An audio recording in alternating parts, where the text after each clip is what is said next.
This video, I'm going to teach you how to play Battlefield 6 on Xbox One. So as you have noticed on this Reddit article, Battlefield 6 is not available on Xbox One. So in that, you can see everyone is excited with this particular release. However, older consoles are holding games back. So this is actually a rare exception for COD and Battlefield for this. So for this, you can actually just buy a new console in order to play Battle 6. But do they know that you need to actually have some money because this is actually costly.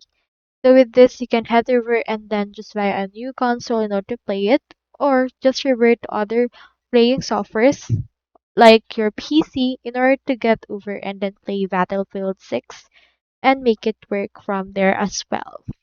So that's all there is today. I hope this video actually helped you out with everything that you need done.